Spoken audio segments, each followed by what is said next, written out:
बचपन में जब गर्मी की छुट्टियां होती तो सभी दोस्त सुबह सुबह अपने घरों से निकल जाते।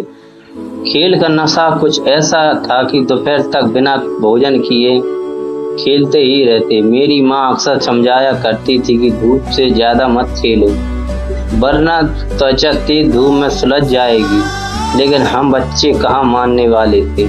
कड़ी धूप में खेलते रहते और अपनी कोमल त्वचा को झुलसाते रहते। अब बचपन तो बीत गया और युवा होने के बाद नौकरी में लग गए। खेल कूद तो छोड़िए, उल्टा दिन भर कमरे में बैठकर लैपटॉप में काम करना पड़ता है। हालत ये है कि जो शरीर बचपन में झुलसती धूप में दिन भर खेलता रहता था, वो आज वही शरीर एसी की ठंडी हवा में एक ही कुर्सी से घंटों उठता नहीं है। लेकिन ये क्या, माँ अब कहने लगी है कि थोड़ा बाहर धूप में भी निकला करो। अब दिमाग में ये प्रश्न खड़ा हो गया कि आखिर हमारे शरीर को धूप और छांव की जरूरत कितनी है। एक दिन ऑफिस वालों ने हमारा मेडिकल चेक कराया और रिपोर्ट देखकर मुझे पता चला कि मेरे शरीर में विटामिन डी की कमी है। डॉक्टर साहब ने दवाई के साथ साथ सुबह की धूप सेकने की सलाह दी। मैंने सोचा आज डॉक्टर से ही सारे प्रश्न पूछ लेता हूँ। तब उन्होंने बताया कि हमारे शरीर को सुबह सुबह की धूप से विटामिन डी मिलता है, लेकिन जरूरत से ज्यादा धूप भी शरीर को नुकसान पहुंचा सकती है।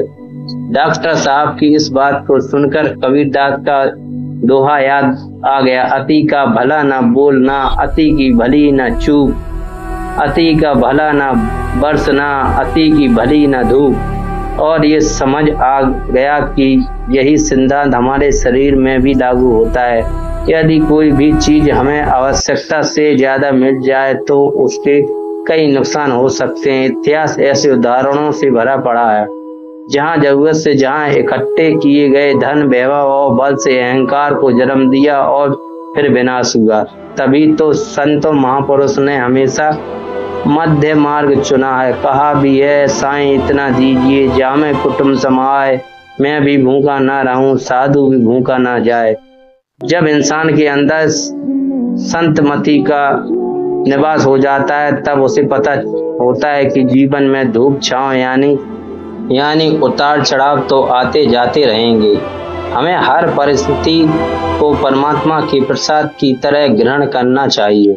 जब एक व्यंजन में नमक, मिर्च और बाकी मसाले सही मात्रा में होते हैं तो वह सभी को स्वादिष्ट लगता है। ठीक उसी प्रकार हमारे जीवन की धूप और छांव हमें हर रूप में संतुलित करने में मदद करती है।